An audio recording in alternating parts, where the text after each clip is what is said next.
Hello, this is Conversations with the Quick Flick Critic. I'm your host, John Smistad. Each week, I introduce you to a wide range of remarkably creative and inherently interesting people representing a broad spectrum spanning the world of entertainment. I invite you, as always, to listen, learn, laugh. Today's guest, this is going to be fun. We are going to delve into another film festival. This is the Los Angeles International Film Festival. This is the director of the festival, coming to us from England. Her name is NATASHA MARBURGER. Thanks for joining us on Conversations with a Quick Flick Critic. Oh, thank you for having me. I'm delighted to be here. The festival starts in November. We're recording this in early October, so you will have plenty of time to gear up for the festival, as it were, when it starts in Los Angeles. You know, I like to start off, particularly with festivals, to kind of get an idea of the history, NATASHA, and the background of the Los Angeles International Film Festival. You know, when did it start? How has it progressed? Maybe some of the films that have been debuted at the festival. Just kind of give us a rundown on the background and the history of the LA International Film Festival, if you would, please. Yeah, so the festival has been going for 3 years. So not very long. Okay. We set it up in 2020, Yeah. and then of course the pandemic hit. So this will be actually our first live edition. Oh, great. Okay, awesome. Yeah, Cool. I know. I'm really excited. I'm really pleased. It's coming Yeah. together nicely. So we'll be there with audiences and filmmakers, and the mission behind the Los Angeles International Film Festival was to create another opportunity for people to showcase their work. Also, LAIFF runs at the same time as the American Film Market, also in Santa Monica.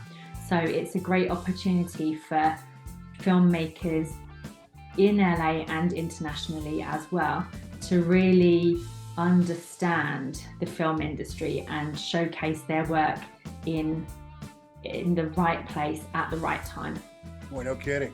Yeah, and so your festival's based, the LA International Film Festival is based in Santa Monica.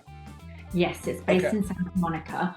We are screening at the Lemley Monica Film Center, which is, it's about 10 to 15 minute walk from the AFM, the main hotel, the Lowe's Hotel. Oh, perfect. That's so cool that you're going live, you know, after the last couple of challenges that we've all yeah. And I think if you have to go online, you will, and we did, and hopefully we offered a bit of a good experience for filmmakers. As many festivals, we did our best, but it's just so different to be back. And I also run the London Independent Film Festival. Wow. And good on you. That's great. Yeah, it was, I think, coming back to your question, the Los Angeles International Film Festival, it kind of came out of that as well, because we successfully run that in London, and thought, well, we'll create another opportunity for similar types of things in LA. So I think it came out of there as well. But yeah, I think people are really ready to come back out and do things. All the events and festivals and things I've been involved in, and Absolutely. The ones I've done myself, they're just, there are so many people wanting to attend things, and it's great to see that all the community is back. It's very exciting. Well, it is, and it's about time, and we all understand that what we've been dealing with here the last couple of years all around the world. But here we have football, and they're filling up the stadiums again. Major college football, the NFL, there it's soccer. I see you're filling up stadiums again, the way it should be. And now with festivals, people are actually coming back. They're in the seats, and it's fun. It's just great fun to see this again. Yeah, it's so different, and it makes such a difference watching a film in a theatre with an audience, with other people, and then having the opportunity to speak to the filmmakers afterwards or attend some events together, it's completely different to anything else. Yeah. There just it doesn't do the films justice to watch them on a small screen on your computer at home, you know. Yeah. It's just completely different, and it's the same with other industries, football and everything. Yeah. Well, it's the joy and the fun of the festival experience, and that's what's been missing, and it's back. It's back strong, and it's just wonderful to see. So this year's Los Angeles International Film Festival, we obviously want to focus on here and spotlight. What do you want us to know about this year's festival, Natasha? What would you like to share in terms of the event and some of the films that we can look forward to seeing?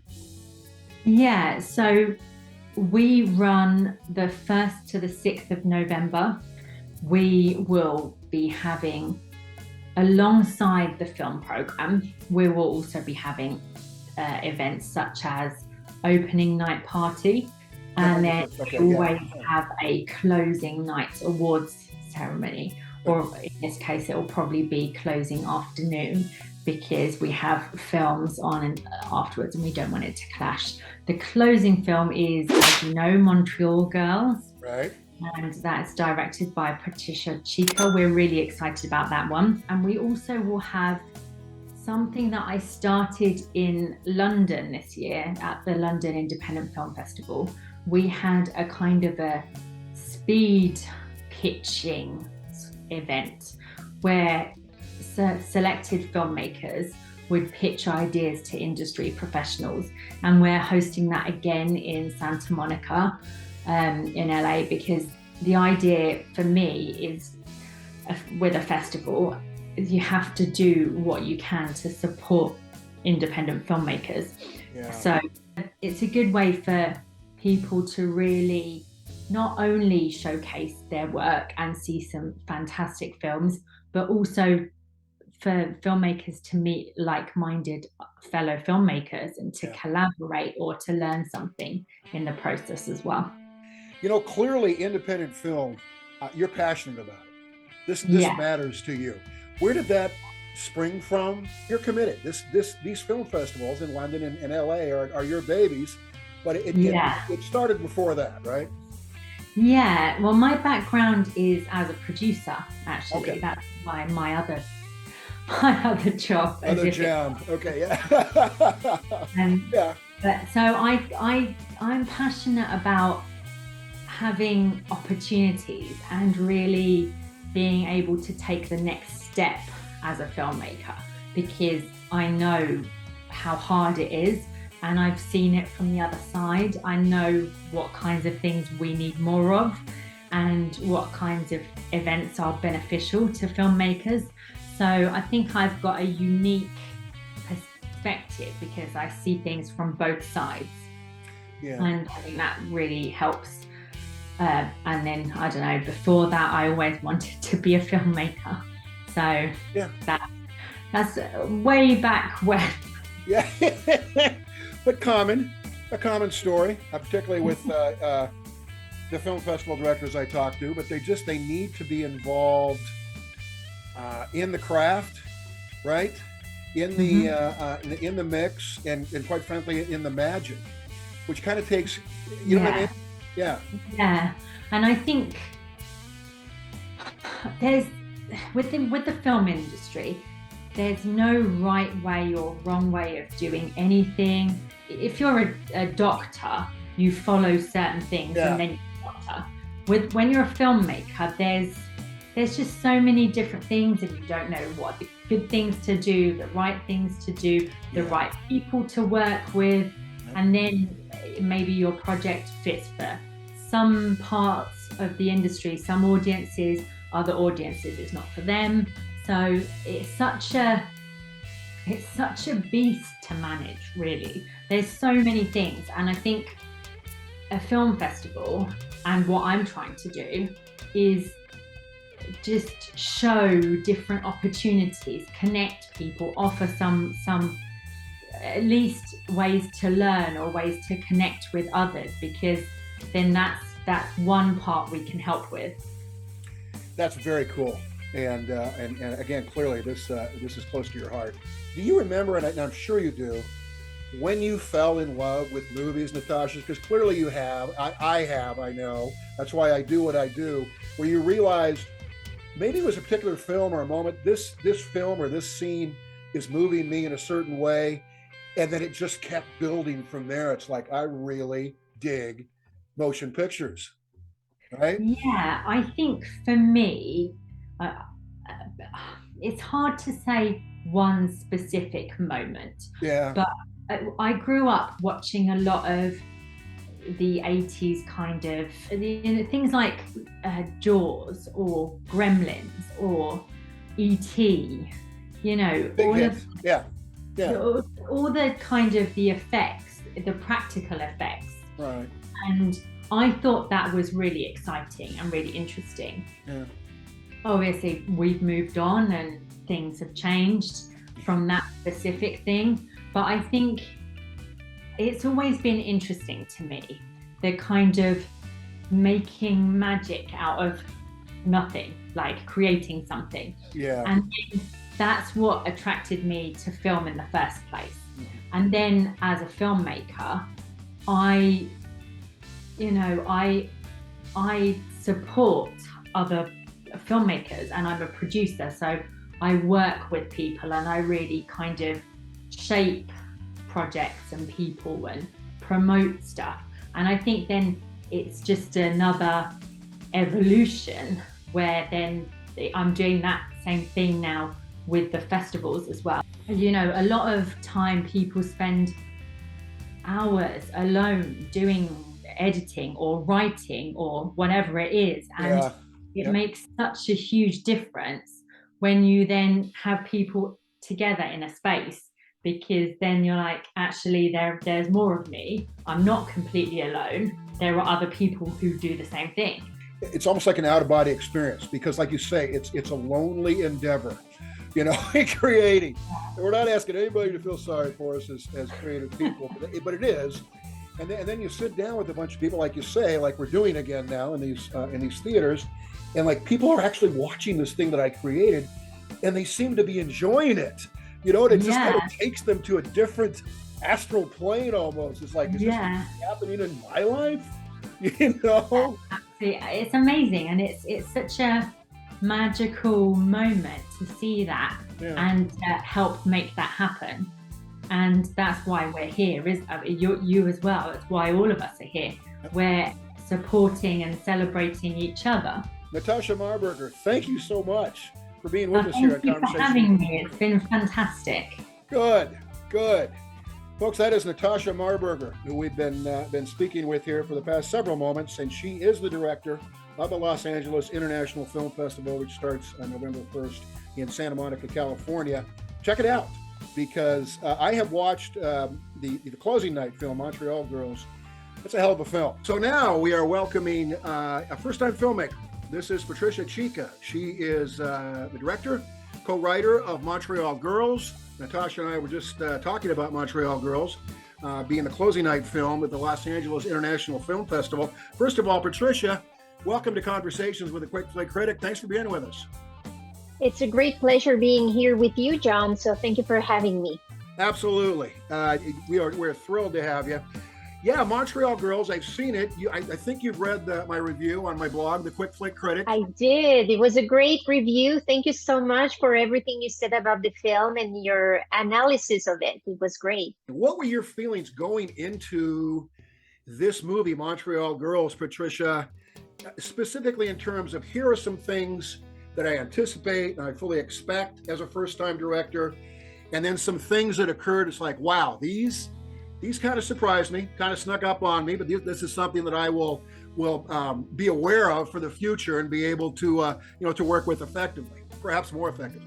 It took a lot of years of preparation to get the movie made. First of all, because my co-writer Kamal John Iskender and I we started collaborating on the script, but it was a on and off thing in between gigs, nothing that we were pursuing full time necessarily. But then when we got the funding to make the film, we were in the middle of a pandemic. Yeah. So we had to stop production and then start again. And when we started after the first lockdown, so just imagine going back to June 2020, where there was no vaccine, no idea how to film a feature film, a romance film with a lot of intimacy and closeness from the actors, and how to deal with that on set. So that was something that I had to learn, and that truly surprised me on all, how creative you become when you are facing such a enormous, gigantic challenge. Out of necessity, sure. Yeah. Out of necessity. And what I've discovered about myself is that I'm a chi energy educator. So I work with energy in my daily life, in my creative process, and I really utilize the tools of energy connection and understanding consciousness and meditation and staying zen and balanced. And I taught those tools to the cast and crew. And that's really what helped, especially the actors, to find that closeness, that intimacy when they had to be 6 feet apart at all times. Oh man, yeah.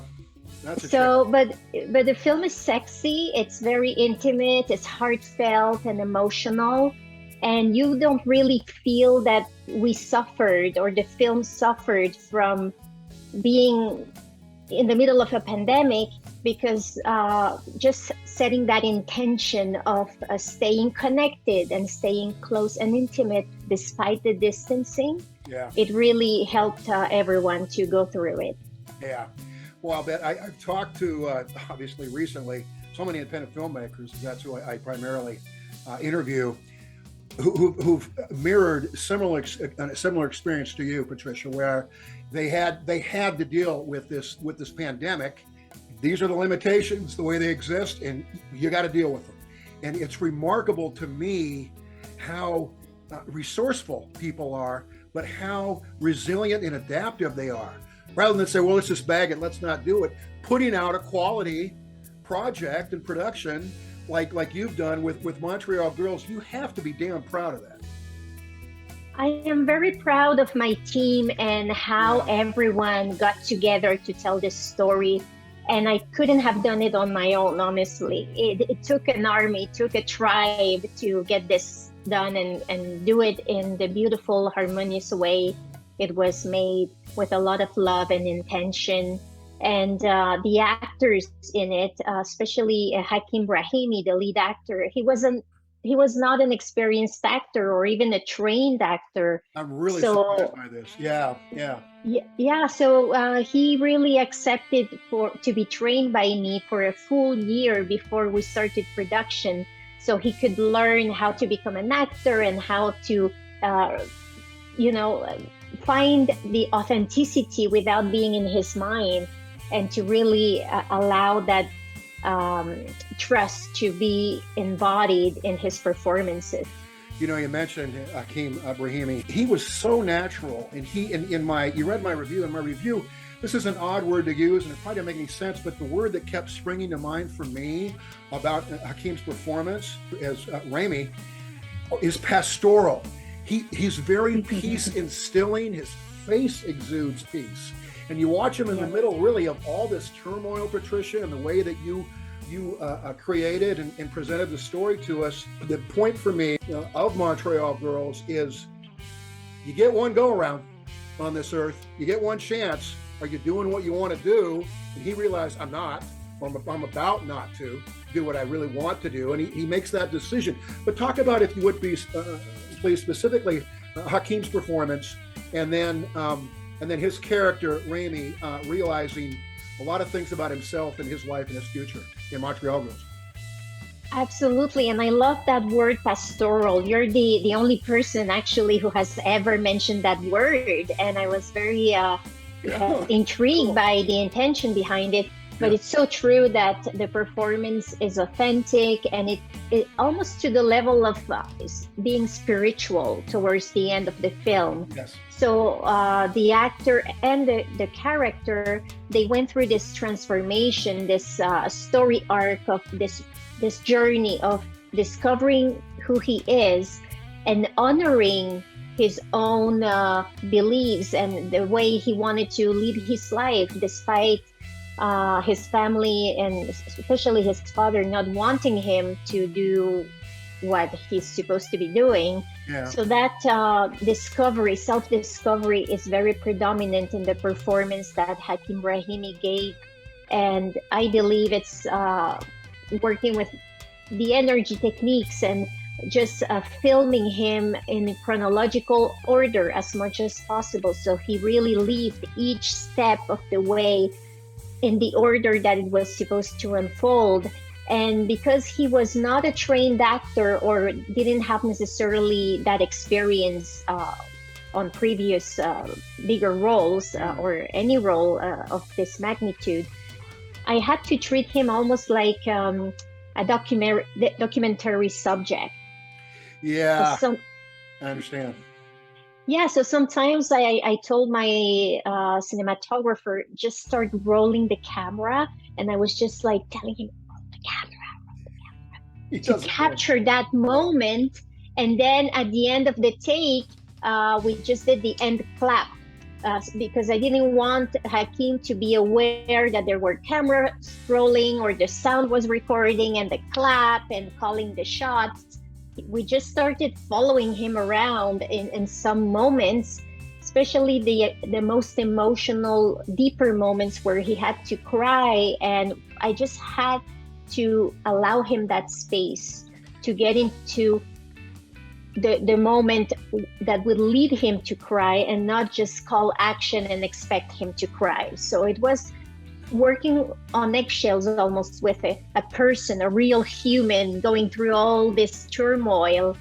And because we worked that way and the crew was very open, I told everybody that's how we're going to work with this actor, and you have to be open-minded enough to work in almost like a hybrid between drama and documentary.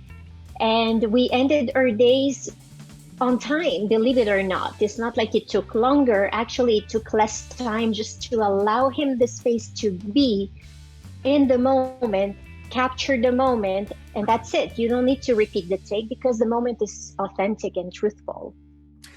You know, Patricia, seriously, that's a wonderful approach. I don't know. In fact, I'm just going to say that not all directors would do that. They would expect, a performance on demand. And clearly you are about feelings and about emotions and about tapping into those. And you realized as a director that's not going to work. That's not going to give me the most effective performance that I need from Hakim and his character Rami if I just say, okay, we've got to get this done now, go, right? It wasn't going to happen the way it should. Well, as a director, it is my responsibility and my duty to support my actors and my team. Sure. I'm there to bring the tools and the support they need so they could excel and be at their highest potential. Because if I demand this is how we're going to do it, and it's not going to work out with people who are not trained to be actors. Yeah. And the casting process was done with the focus that whoever is in this movie is going to already be the character almost. I come from a documentary background, so that's how I usually proceed on my production. So It was very natural to me to work that way. What was the overall initial inspiration for this film? Because here's a film, Tricia, you know this, where the characters could have been stock characters. They could have been, paper doll cutouts, and they weren't. There's depth to these people that we meet, these characters we meet in Montreal Girls, and in the end we find out they're complex. They didn't seem to be, but they really are. Particularly the three main performers you have in your film. Talk about that if you would, and talk about the original inspiration and just the germ of the idea of here's something that I want to explore, and I'd like to make a feature film about it. Absolutely. The original idea started with the title Montreal Girls, believe it or not. And Wow. it's my co-writer and co-creator, Kamal John Iskander, many, many years before we even started being in production. We were at the film festival in Oaxaca, at the Oaxaca Film Fest. And he asked me as a Montreal girl, hey, is it true that Montreal girls are very free-spirited and open-minded and you know what I mean? And I said, well, you got to go to Montreal and find out for yourself. And we giggled and laughed and, you know, whatever. And a few weeks after, maybe a month later, we were on a Skype call, because back in the day it wasn't Zoom yet, it was Skype. Yep. And we started just discussing what is life in Montreal like, and the girls there, and the punk rock scene. And the ideas just started to blossom from that conversation that lasted 5 hours. And then we had an outline for the story, and Kamal and I collaborated for a few years on it, on and off, until it became something that I felt, oh, basically I am just telling my own story, my coming of age story, being a rock and roll photographer in the underground alternative scene of Montreal. And Yeah. I you know, the story is inspired by that journey I went through myself, navigating the subcultures. And the Middle Eastern part comes from Kamal's own cultural background. He's Egyptian American. So we blended what we knew, and we brought a little bit of ourselves in each character. And that's how the story was born.